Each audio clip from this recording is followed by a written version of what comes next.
اعوذ باللہ من الشیطان اللعین الرجیم بسم اللہ الرحمن الرحیم الحمد للہ الذی لا یبلغ مدحتہ القائلون ولا یحصی نعماءہ العادون ولا يؤدي حقه المجتهدون الذي لا يدركه بعض الهمم ولا ينأله غوص الفتن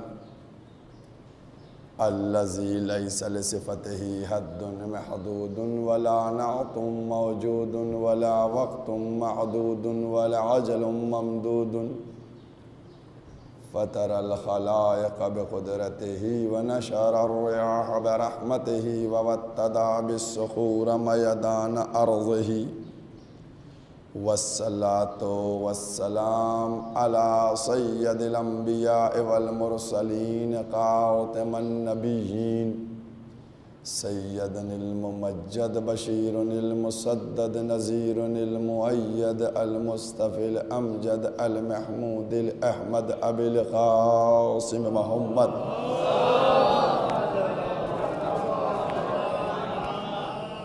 وأهل بيته طيبين الطاهرين المعصومين المظلومين أما بعد فقد قال الله سبحانه تبارك وتعالى في كتابه المحكم وخطابه المتقن وقوله الأحسن بسم الله الرحمن الرحيم ومن الناس من يقول آمنا بالله وباليوم الآخر وما هم بمؤمنين صلوات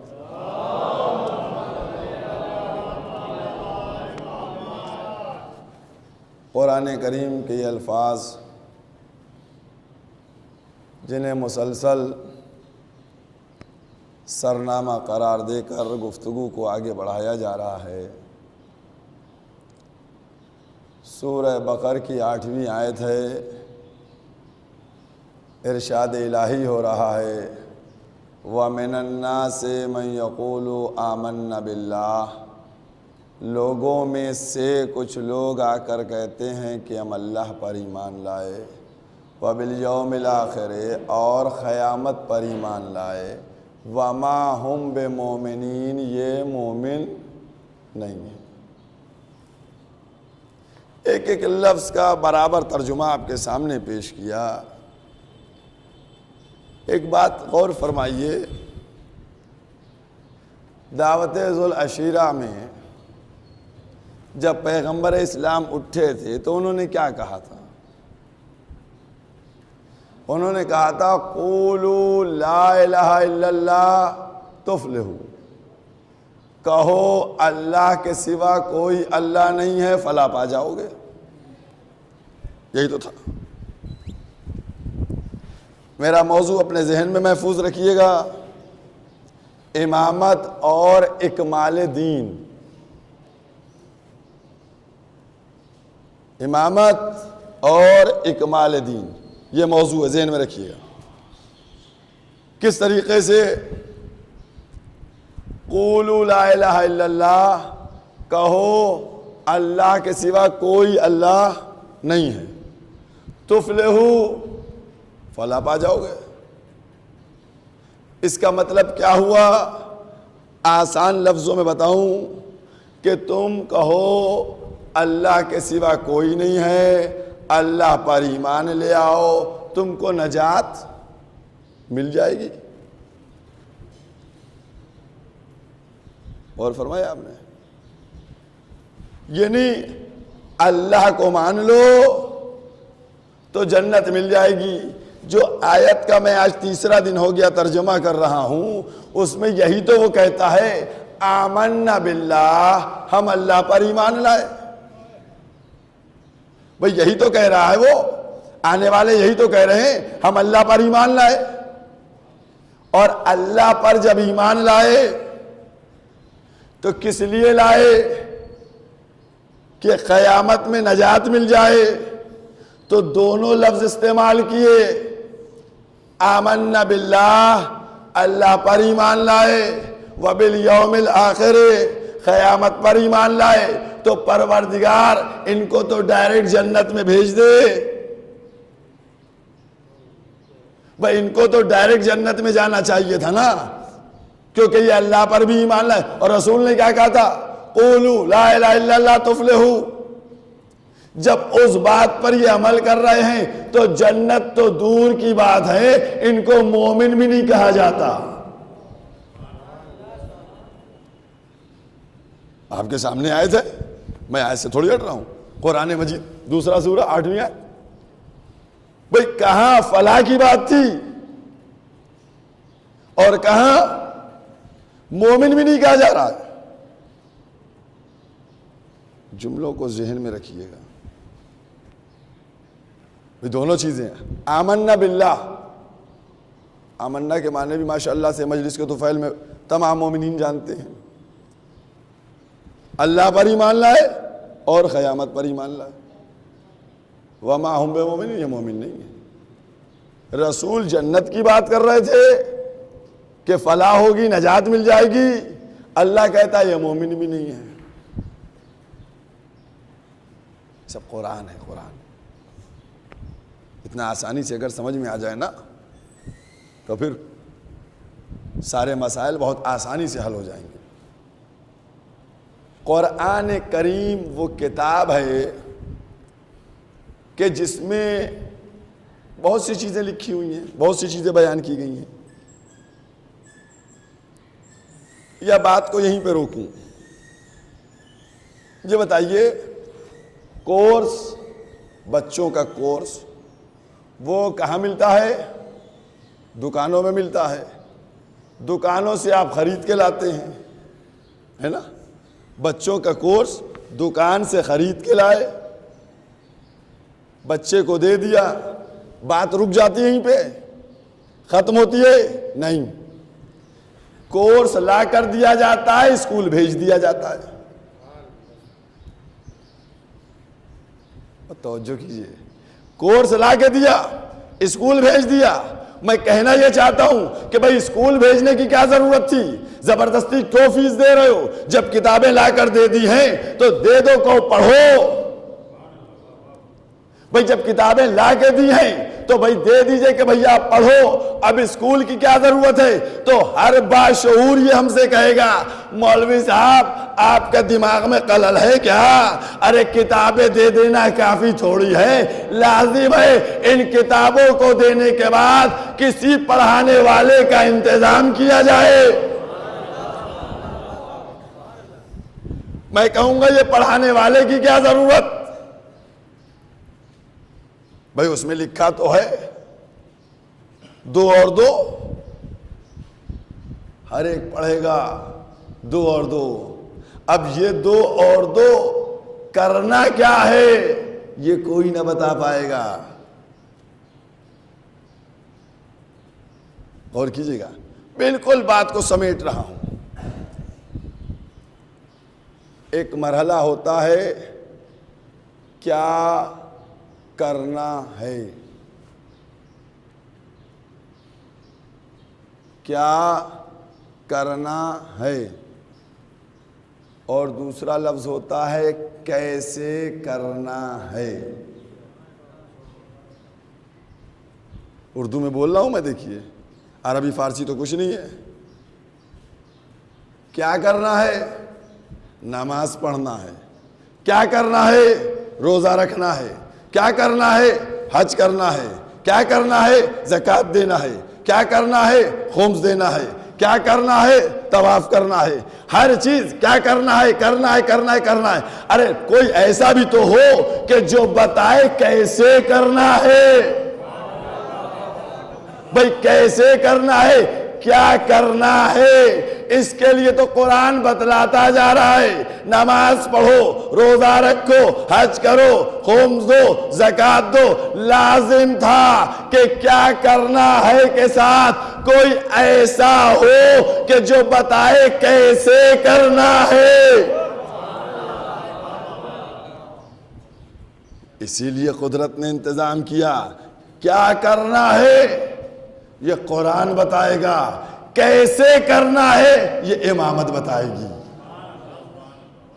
کیا کرنا ہے قرآن بتائے گا، کیسے کرنا ہے امامت بتائے گی۔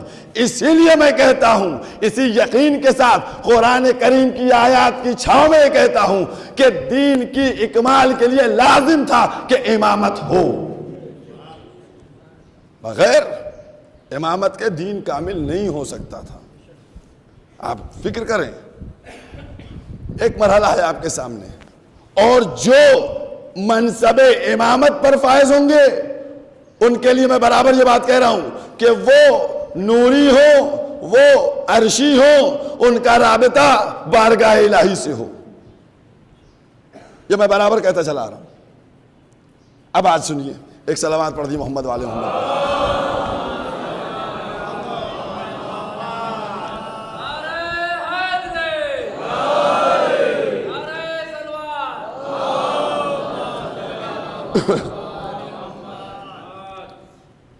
قرآن مجید کا 15واں سورہ حجر۔ پہلے اس سے تھوڑا سا عربی گرامر کے سلسلے بتا دوں۔ الحمدللہ یہ مجلسوں کا طفیل بھی ہے اور صدقہ ہے کہ ہمارے سامعین بھی عربی سے خوب اچھی طرح واقف ہوتے رہتے ہیں، سمجھ گئے؟ دیکھیے عربی جو زبان ہے اس میں بات کرنے کے لیے الگ الگ صیغوں کا استعمال ہوتا ہے، ٹھیک ہے؟ مثلاً کون موجود ہے اس سے بات ہو رہی ہے، حاضر ہے اس سے بات ہو رہی ہے، عورت ہے اس سے بات ہو رہی ہے، مرد ہے اس سے بات ہو رہی ہے، ایک سے بات ہو رہی ہے یا سب سے بات ہو رہی ہے۔ یہ سب الگ الگ صیغے ہیں، ان کو ہمارے کیا بانٹا گیا ہے 14 صیغوں میں۔ اب ان 14 صیغوں کے چکر میں آپ کو نہ لے جائیں، بلکہ صرف 2 صیغے بتائیں۔ ایک صیغہ ہے واحد متکلم اور ایک صیغہ ہے جمع متکلم۔ واحد متکلم کا مطلب کیا ہے کہ کلام کرنے والا ایک ہے، اور جمع متکلم کا مطلب کیا ہے کہ اس میں بہت سے ہیں۔ یہ بتا دیے تھا آپ کو۔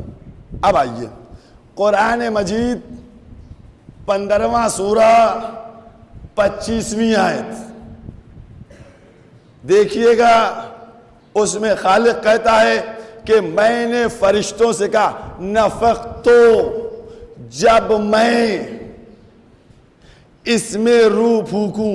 کیا ہے نفختو؟ یہ کیا ہے؟ واحد متکلم، میں، ایک ہے کلام کرنے والا۔ جب میں اس میں روح پھونکوں، سجدے میں چلے جانے سے ہماری جب صرف ایک صیغے کی بات کرنا ہے۔ نفختو واحد متکلم، دیکھیے گا، پوچھئے کسی ادیب سے، عربی سے پوچھئے گا کہ بھائی کیا مطلب اس کا ہوا؟ جب میں۔ اب آئیے قرآن مجید کا 21واں سورہ، آیت کا نشان 69، اس میں خالق کائنات کیا کہتا ہے؟ قلنا، قلنا، وہاں کیا کہا تھا؟ جب میں پھونکوں، میں، یا کیا کہا؟ ہم نے۔ قرآن ہے، میری کتاب نہیں گھر کی کوئی۔ وہاں واحد متکلم تھا جب فرشتوں سے بات تھی، اور جب ابراہیم کے لیے آگ بجھانا ہوئی، قلنا، ہم نے کہا یا نارو کونی، ہم نے کہا۔ تو بھائی میں کیوں نہیں کہا؟ یہ ہم کیسے ہو گیا؟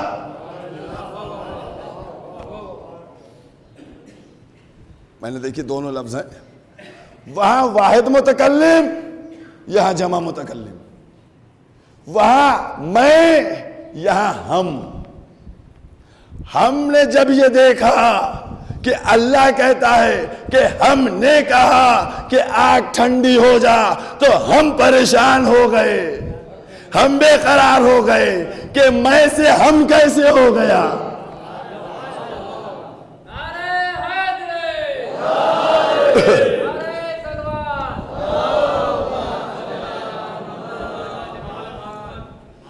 بہت اطمینان کے ساتھ گفتگو کر رہا ہوں، دیکھیے دونوں ہیں، حوالے ہیں آپ کے پاس، واحد جمع، میں، ہم۔ اب یہ ہم ہیں کون ہیں ہم نے کہا آگ ٹھنڈی ہو جا، آنکھ ٹھنڈی ہو گئی، یہ ہم ہیں کون؟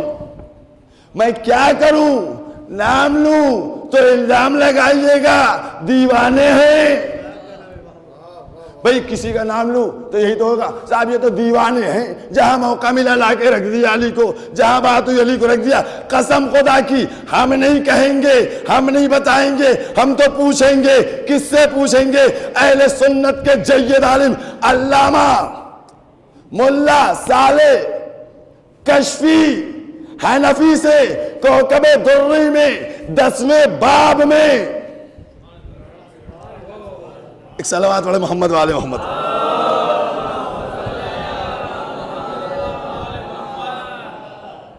کتاب کا نام کوکب دری، مصنف کا نام ملا محمد صالح کشفی، ترمذی، حنفی، سنی مسلک۔ انہوں نے 10ویں باب میں لکھا، 204 صفحے پہ لکھا، انہوں نے لکھا، کیا لکھا؟ کہ علی کرم اللہ وجہہ فرماتے ہیں کہ میں نے ابراہیم کو بچایا۔ نہیں غور کیا آپ نے؟ اللہ کہتا ہے ہم نے بچایا، صالح کشفی کہتے ہیں علی نے بچایا۔ اس کا مطلب اللہ کے ساتھ علی شریک ہے۔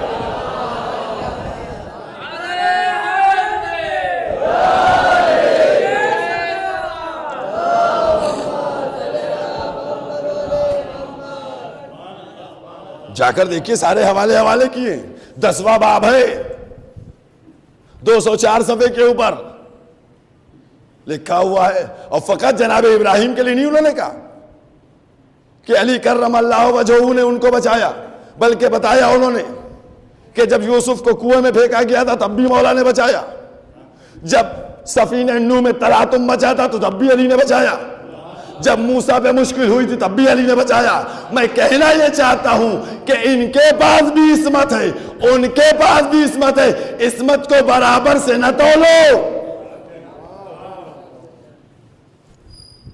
سورج روشنی دیتا ہے نا، چراغ روشنی دیتا ہے، 10 واٹ کا بلب روشنی دیتا ہے، ہائیلوجن روشنی دیتا ہے۔ سچ بتائیے سب روشنی ہی تو دیتے ہیں نا، تو کیا سب کو ایک لائن سے بنا دیا جائے کہ سب برابر ہیں؟ بھئی جب سب روشنی دیتے ہیں تو سب برابر ہے؟ نہیں، چراغ روشنی ضرور دیتا ہے، اس کی کیٹیگری الگ ہے، لائٹ کے 10 واٹ کی کیٹیگری الگ ہے، 100 واٹ کی الگ ہے، سورج کی الگ ہے۔ تو کہنا یہ چاہتا ہوں کہ یاد رکھو معصوم سب ہیں، لیکن عصمت کے درجوں کو تلاش کرو۔ نبی کی عصمت اور ہے، علی کی عصمت اور ہے۔ قسم خدا کی ایک مرحلہ ایسا بیان کروں آپ کے سامنے، غور فرمائیے، ایک صلوات پڑھیے محمد والے۔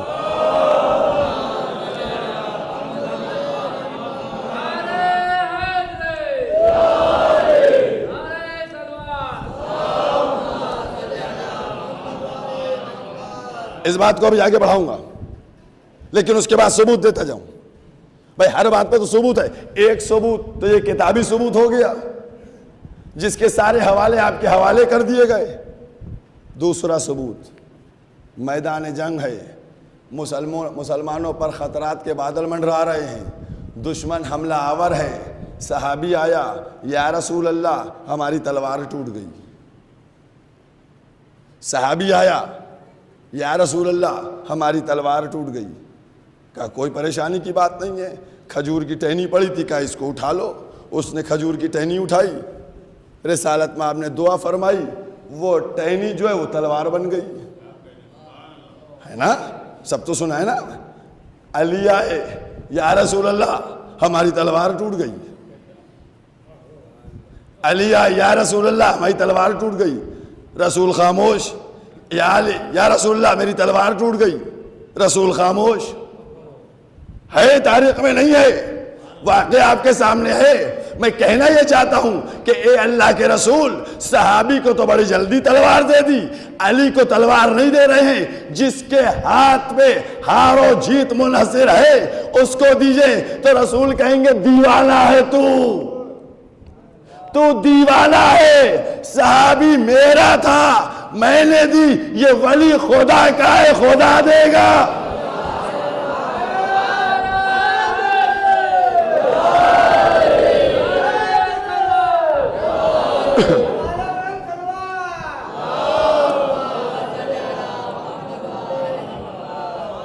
ولی خدا کا ہے تو خدا دے گا. تو اب لازم تھا کہ جب نبی دے نہیں رہے تھے ان کو معلوم تھا کہ ان کا کنیکشن کہاں سے ہے. بھئی کہے رسول سے رہے تھے, مولا کہے رسول سے رہے تھے, لیکن وہ بات ہو کہاں رہی تھی. میں نے کیا کہا, یہ زمین سے کنیکشن عرش تک علی کا تھا, وہاں سے کنیکشن تھا. اور قسم خدا کی تلوار تو دی, اس کا بھی قصیدہ پڑھا, اور جس کو تلوار دی اس کا بھی قصیدہ پڑھا. کیا جملہ ہے, لا فتح لا فتح. پوچھئے, سروں پہ قرآن رکھوائیے, قسم کھلوائیے, لا فتح کے معنی کیا ہیں؟ یہ کس کی بات ہے, یہ کس کا کلام ہے, کون کہہ رہا ہے, کیا کہہ رہا ہے؟ پوچھئے, قرآن رکھوا کر قسم کھلوائیے. لا فتح کوئی جوان نہیں, لا فتح کوئی جوان نہیں, الا علی, الا علی, سوائے علی کے. لا فتح کوئی جوان نہیں, الا علی, سوائے علی کے. اب کیوں پریشان ہو؟ ایک صلوات پڑھیے محمد والے محمد.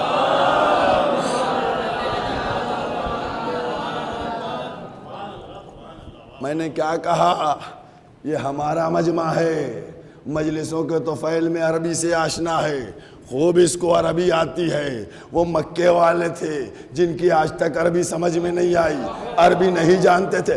ثبوت دوں گا, ثبوت دوں گا, دلیل سے بات کرتا ہوں, ہوائی باتیں نہیں ہیں ہماری. اور کیا آپ نے کیا بات ہوئی ہے؟ بات یہ ہوئی کہ پیغام آ گیا, کوئی جوان نہیں الا علی, سوائے علی کے, سوائے علی کے کوئی جوان نہیں. تو اب یاد رکھیے, جب 39 دن گزر گئے, 40ویں دن کی شب نظر آئی تو کیا کہا, علم اس کو دوں گا جو کرار ہوگا, مرد ہوگا. تو جو پہلے ہی سے جوان تھا وہ کیوں لائن میں کھڑا ہوتا, اس کو تو معلوم تھا کہ میرے سوا کوئی ہے ہی نہیں.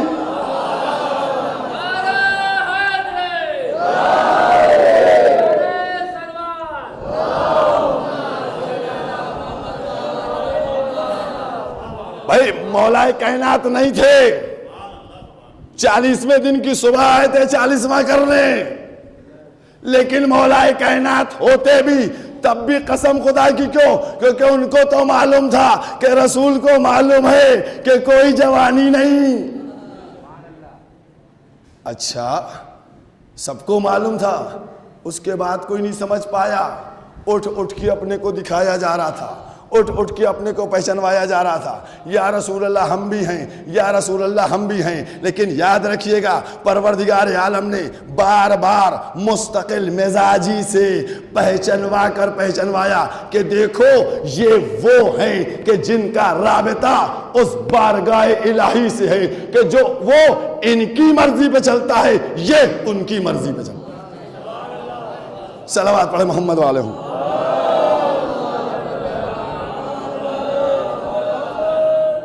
وہ منزل ہے جس منزل کو آپ کے سامنے میں نے کیا کہا, امامت وہی ہے دین کی تکمیل. اور ایک جملہ کہا تھا قسم خدا کی کل کا, پھر سے کہہ رہا ہوں, کہوں گا شاید کوئی سمجھ لے, شاید کسی کی عقل میں بیٹھ جائے کہ اگر دین سمجھنا ہوتا کسی کو تو صرف ایک قرآن کا اتنا چھوٹا سا جملہ سمجھ لیتے. وہ جملہ کیا تھا جو رسول سے کہا گیا تھا, ان لم تفعل, ان لم تفعل. اگر یہ مسلمان سمجھ لیں تو اپنی حیثیت اوقات خود سمجھ لے گا.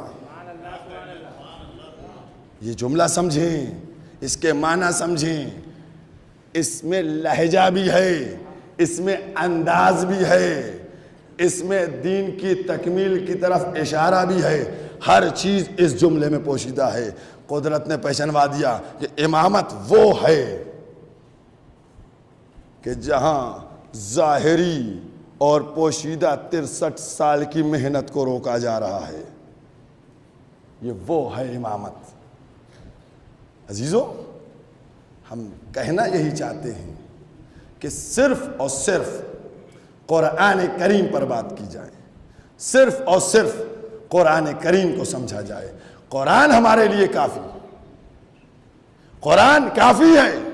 میں بھی کہتا ہوں کافی ہے، وافی ہے، شافی ہے. قرآن کافی ہے، وافی ہے، شافی ہے، لیکن مودت اہل بیت کے ساتھ. صلوات پڑھ دے محمد و آل محمد.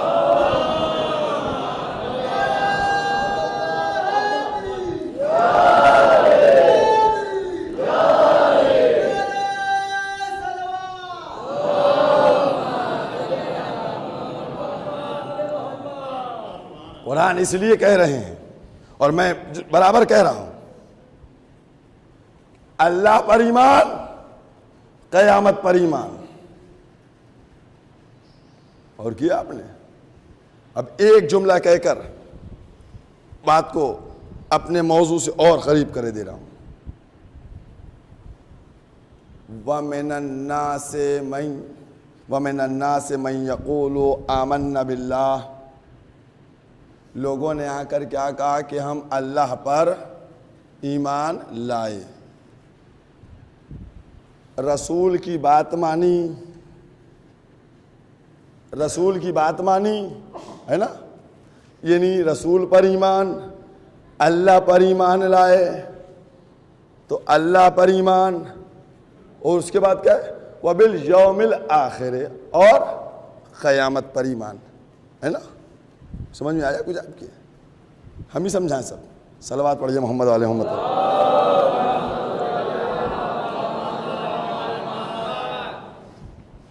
اب سنیے، ہم نے کیا کہا؟ اہل بیت اصول دین بھی ہیں، رموز دین بھی ہیں، سب اسلام یہ سب ہیں. اب آئیے، اصول دین کتنے گنیے جلدی جلدی. اصول دین کتنے ہیں؟ اصول دین 3 ہیں. اصول دین 3 ہیں: توحید، نبوت اور قیامت. اصول دین کتنے؟ 3. وہ تو تیا پاچا کیا گیا ہے. اصول دین 3 ہیں: توحید، نبوت، قیامت. آئیے، قسم خدا کی قرآن ہے، میرے گھر کی کتاب نہیں ہے. اصول دین 3: توحید، نبوت، قیامت. رسول نے کہا بھائی من الناس من یقول آمنا باللہ. آیت میں کیا ہے؟ آمنا باللہ، یعنی توحید کو مانا، رسول کے کہنے سے مانا تو نبوت کو مانا، آخرت پر ایمان ہے یعنی آخرت کو مانا. تو 3 اصول دین ہے نا. سن کیا رہے ہیں آپ؟ بھئی پریشان نہ ہوئیے، ہمارے 5 ہی ہیں. 3 اصول دین ہیں: توحید، نبوت، قیامت. یہ 3 اصول دین، ان 3 اصول دین کا اس آیت میں تذکرہ ہے جو سورہ بقر دوسرا سورہ 8ویں آیت ہے. ان 3 اصول دین ماننے والوں کے لیے کیا کہا؟ وَمَا هُمْ بِمُؤْمِنِينَ، یہ مومن نہیں ہے.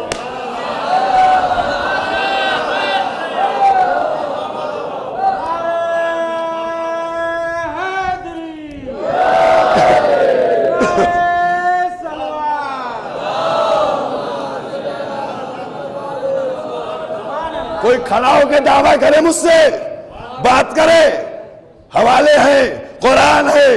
بھئی 3 اصول دین، توحید کی بات بھی ہے، نبوت کی بات بھی ہے، قیامت کی بات ہے. قسم خدا کی جب مومن ہو نہیں پا رہے ہو تو جنت میں کیسے جاؤ گے؟ بھئی جنت میں معلوم یہ ہوا کہ اصول دین 3 نہیں ہیں. اصول دین 3 نہیں، کیونکہ 3 اگر ہوتے تو مومن تو کم سے کم بن جاتے. یہاں تو مومن بھی نہیں بن پا رہے 3 کے بعد. توحید، نبوت، قیامت، 3 اصول دین. کیا نتیجہ؟ 0. صلوات پڑھیے محمد والے محمد.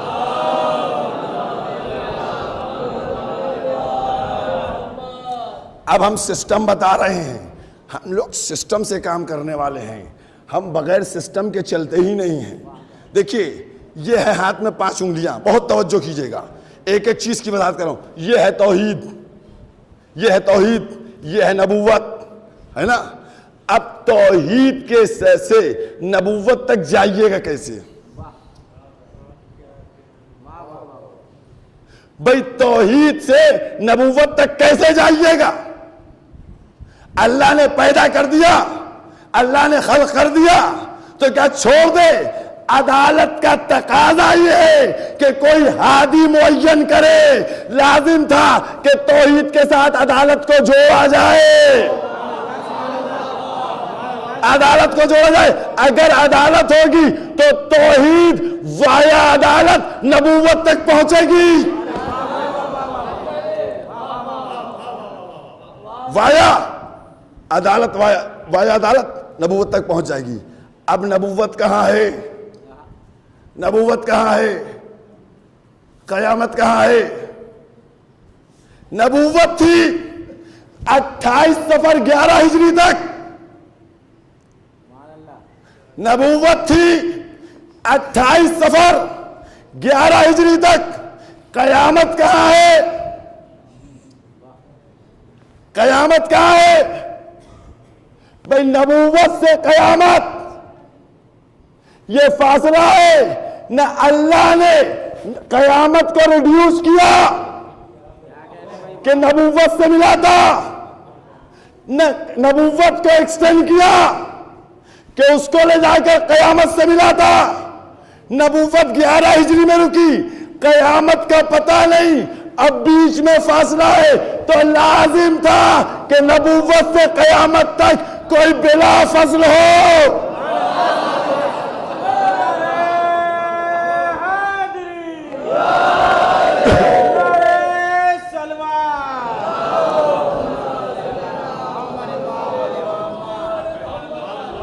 اب لازم تھا کہ نبوت سے ہم کو لے کوئی، نبوت سے لے اور قیامت سے ملائے، نبوت سے اٹھائے قیامت تک پہنچائے. تو لازم تھا کہ اس گیپ کو پر کیا جائے.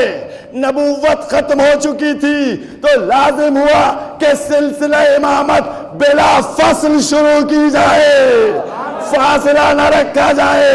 یہ بلا فصل نبوت سے لے گی، قیامت سے ملا دے گی. صلوات پڑھ دو محمد والے.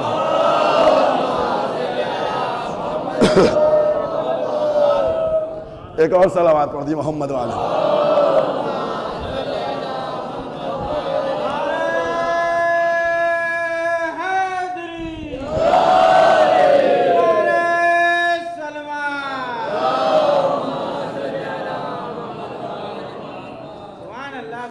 بھائی غور کرنے کی بات ہے، فکر کرنے کی بات ہے. سمجھیے، ہم سمجھنے کی بات کرتے ہیں. جہاں اصول دین کا تیا پاچا کر دیا وہاں دین کیا بچے گا، وہاں دین کیا ملے گا، وہاں شریعت کیا ملے گی.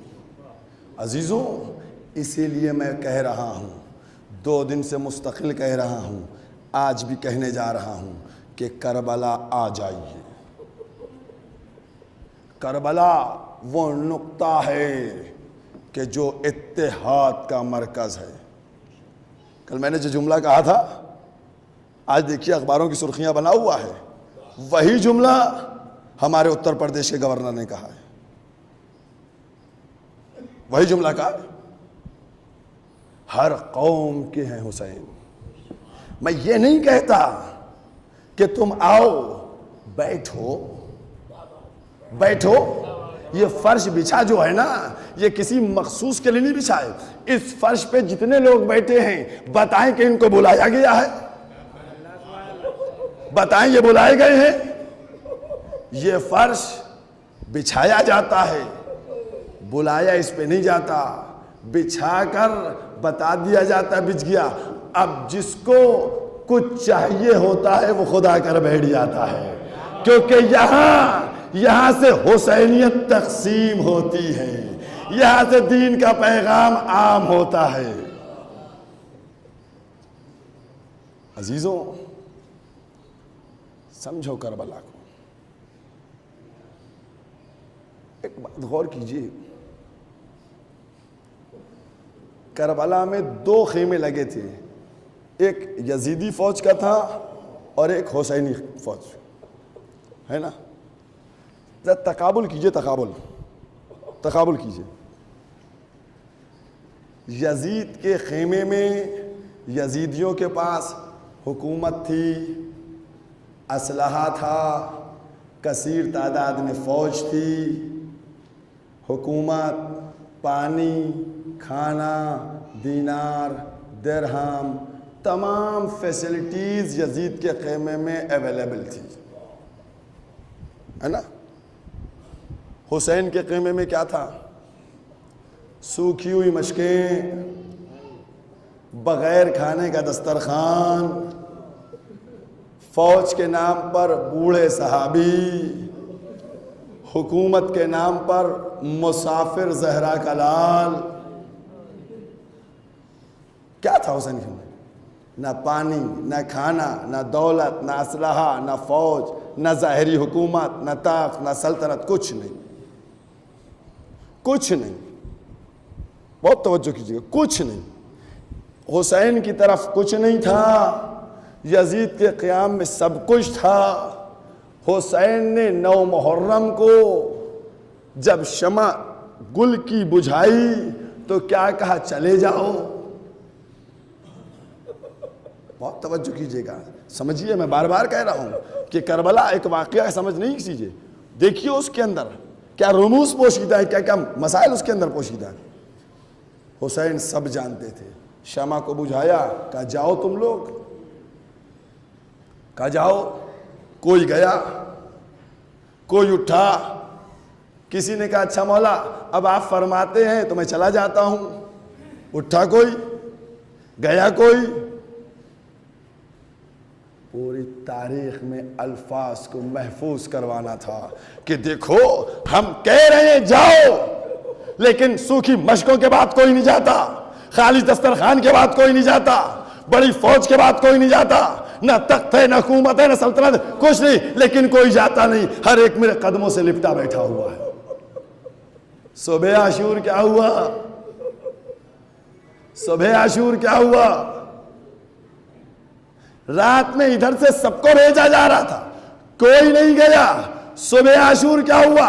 جہاں سب کچھ تھا وہاں سے کوئی چلا اور ادھر آ گیا جدھر کچھ نہیں تھا. ادھر آ گئے جدھر کچھ نہیں تھا.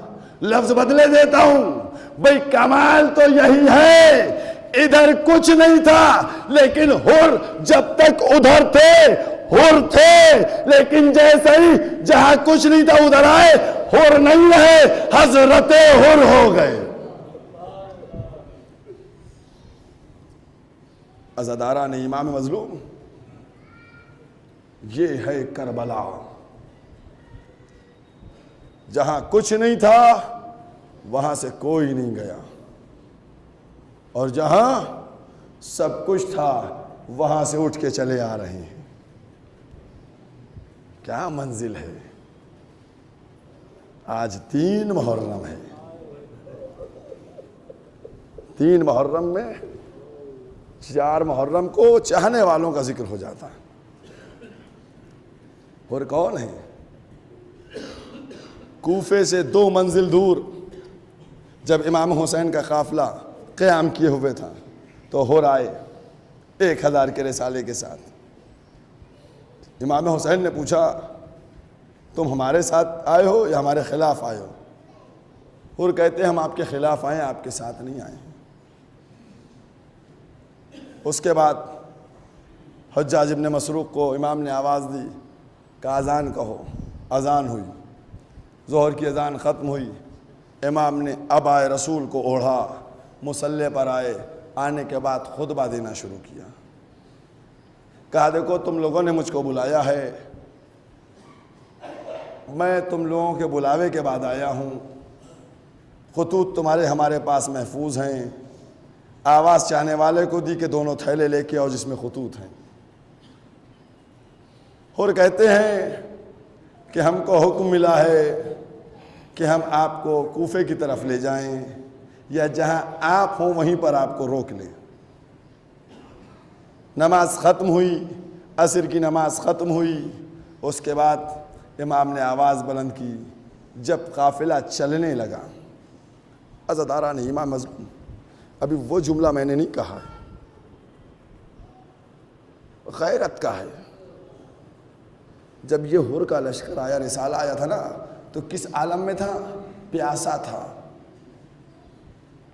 پیاسا تھا، زبانیں باہر تھیں۔ حسین نے پانی پلایا۔ ایک بات آج آپ سے کہہ دوں، آ گیا ہے جملہ، ایک ذہن میں آ گیا، کہتا چلوں۔ یہ جو پانی پلایا تھا ہر کے لشکر کو اور اس کے گھوڑوں کو، جانوروں کو، سب کو پانی پلایا تھا، اس کی اطلاع جناب سکینہ کو تھی یا نہیں تھی؟ خیمے میں بچوں جو تھے ان کو تو اطلاع ہوئی ہوگی کہ سارا پانی پلایا گیا ہے۔ آپ تقاضا تو دیکھیے اہل بیت کی عظمت کا، کہ جب بی بی پیاسی ہوئیں تو بی بی نے یہ نہ کہا بابا آپ ان سے کہیے کہ جب تم پیاسے تھے تو ہم نے پانی پلایا۔ عزاداران ایمان، اس منزل کو سمجھیے، کیا منزل ہے، اور کس منزل سے گزر رہے ہیں۔ میں کہتا ہوں میرے مولا نے پانی پلانے کے بعد ان کے ذہنوں پر ایک ایسا پیغام چھوڑ دیا کہ جس کے بعد وہ مجبور ہو گئے کہ کچھ سوچا جائے۔ یہی حسینیت ہے، یہی حسینیت ہے۔ عزاداران ایمان مظلوم، جب چلنے لگا قافلہ تو ایک دفعہ اور سامنے آ گیا، کہنے لگا کہ آپ کو نہیں جانے دیں گے۔ لجام فرس پہ ہاتھ ڈال دیا۔ امام مظلوم نے فرمایا اور تمہاری ماں تمہارے ماں بیٹھے۔ بس جیسے ہی یہ جملہ کہا، حر نے پلٹ کر جواب دیا مولا میں آپ کی ماں کا نام کیسے لے لوں، ورنہ میں بھی یہ جملہ کہہ سکتا تھا، نام بھی نہیں لیا، لیکن آقا ابو الفضل عباس آ گئے، کہا حر تم نے کیا کہا؟ عزاداران امام مظلوم کیا کہا؟ حر کہتے ہیں جب میں گھر سے نکل رہا تھا حسین کو روکنے کے لیے تو میرے کانوں میں آواز آ رہی تھی ابشر یا حر بالجنہ، حر تم کو جنت کی بشارت دی جاتی ہے، حر تم کو جنت کی بشارت دی جاتی ہے۔ حر کہتے ہیں میں سوچ رہا تھا کہ میں تو حسین کے راستے میں جا رہا ہوں، حسین کو روکنے کے لیے جا رہا ہوں، یہ جنت کی بشارت کیسے دی جا رہی ہے؟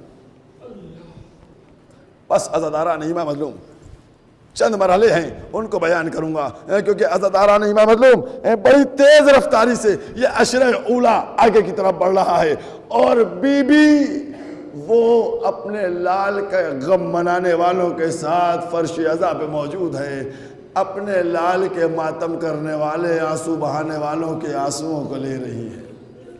لہذا میں کہتا ہوں مصائب گریا کوئی کمی نہیں۔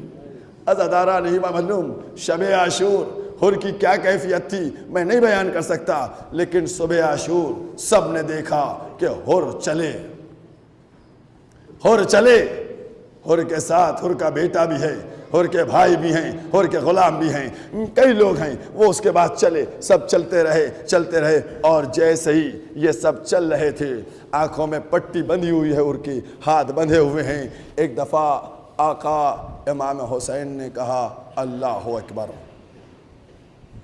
اٹھے کہ عباس آگے بڑھو، استقبال کرو۔ ہر اپنے بیٹے بھائی کے ساتھ آگے بڑھ رہا ہے، ہر بڑھ رہا ہے، ادھر سے عباس بڑھ رہے ہیں۔ جیسے ہی تھوڑا نزدیک پہنچے، ہر کے بیٹے نے آواز بلند کی، کہا بابا اللہ اکبر۔ کہا کیا ہوا؟ کہ آپ کے استقبال میں حسین کھڑے ہو گئے ہیں، عباس و علی اکبر آ رہے ہیں۔ عزاداران امام مظلوم امام حسین کھڑے ہو گئے۔ اور جانتے تھے کہ ان کا مقام کہاں ہے، ان کی منزل کیا ہے۔ اور نے بیٹے سے کہا اے بیٹا مجھ کو حسین کے قدموں پہ ڈال دینا۔ عزاداروں مظلوم کربلا اور آئے حسین کے قدموں پہ لپٹ گئے، لیکن اللہ اکبر، میرا مظلوم امام اور کو اٹھایا، سینے سے لگایا، اے ہو تم میرے مہمان ہو، تم میرے مہمان ہو۔ عزاداروں اور مہمان ہے، اور کو لگایا۔ اور نے کہا مولا کیا میری خطا معاف ہو سکتی ہے؟ عزاداروں مصیبت بیان کروں گا، مجلس مکمل ہو جائے گی، منزل ہے، منزل کو بیان۔ امام نے کہا میں نے بھی معاف کیا اور ہمارے خدا نے بھی معاف کیا۔ اس کے بعد اور کہتے کیا ہیں؟ اور کہتے کیا ہے؟ مولا ہم کو مرنے کی اجازت دیجیے۔ مظلوم امام، جملے سنیے گا، کتاب میں حرفوں کے ذریعے سے لفظ لکھ دیے گئے ہیں، لیکن ان کے اوپر احساس کرنا ہے۔ تم تو میرے مہمان ہو، تم تو میرے مہمان ہو، اور پیش کرنے کے لیے کچھ بھی نہیں ہے۔ اور نے کہا مولا اب جو مہمانی ہوگی وہ صرف آپ کے بابا جنت میں ہوگی۔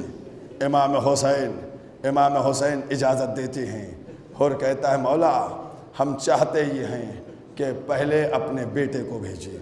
عزاداروں یہ معرفت ہے، یہ معرفت ہے، یہ کمال کی منزل ہے معرفت کی۔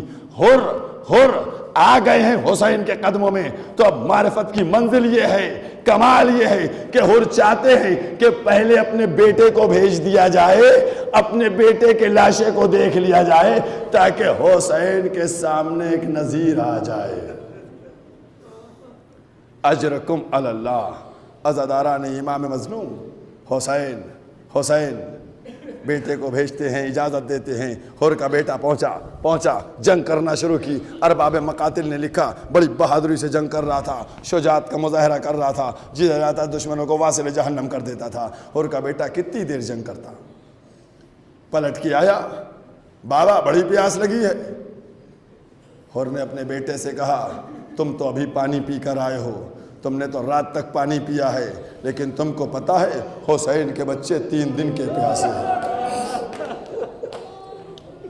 حسین کے بچے 3 دن کے بھوکے ہیں، جاؤ جا کر جنگ کرو۔ اور بیٹے کو واپس بھیج دیتے ہیں۔ عزاداران امام مظلوم، ہر کا بیٹا جنگ کرتا ہے، جنگ میں اتنی مصروف ہوتا ہے، دشمن پیچھے سے حملہ کرتے ہیں، ہر کا بیٹا زین پہ سنبھلتا نہیں، زمین کی طرف چلتا ہے، باپ کو آواز دیتا ہے اے بابا میری مدد کے لیے آئیے۔ اور بوڑھے باپ تھے نا، جوان بیٹے کی طرف جا رہے تھے، اور کمر کو پکڑے اپنے بیٹے کی طرف بڑھے۔ اب جو بیٹے کے لاشے پہ پہنچے، کیا منظر دیکھا، اور کے بیٹے کا سار حسین کے زانوں پہ۔ اجرکم علی اللہ۔ عزاداران امام بس مجلس مکمل ہو گئی۔ ہر کے بیٹے کا سر حسین کے زانوں پہ تھا۔ ہر نے اپنے بیٹے کا سر زمین میں رکھا، اس کے بعد امام نے پھر اٹھا کر اپنے زانوں پہ سر رکھ لیا۔ ہر کہتے ہیں مولا یہ غلام زادے کا سر ہے آپ کے زانوں پہ کیوں رکھا ہے؟ اس کو ہٹا دیجئے۔ حسین کہتے نہیں، یہ ہمارا مہمان ہے، یہ ہمارا جانثار ہے۔ جب بیٹے کی روح نکل گئی عزادارہ نہیں معلوم تو ایک دفعہ اور جھکے، اور جھکنے کے بعد اپنے بیٹے کے لاشے کو اٹھانا چاہا، کوشش کی کہ بیٹے کو لاشے کو اٹھائے۔ حسین نے ہاتھ پکڑ لیا، کہا اور بوڑھا باپ جوان کا لاشا نہیں اٹھاتا، ارے بوڑھے ہو، لاشا جوان کا ہے، تم نہ اٹھاؤ۔ حسین نے اٹھایا۔ دل چاہتا ہے میرے مولا کربلا کا وہ منظر جب علی اکبر کا لاشا، بوڑھے حسین، کوئی تو حسین سے کہتا مولا جوان کا لاشا بوڑھے باپ کیوں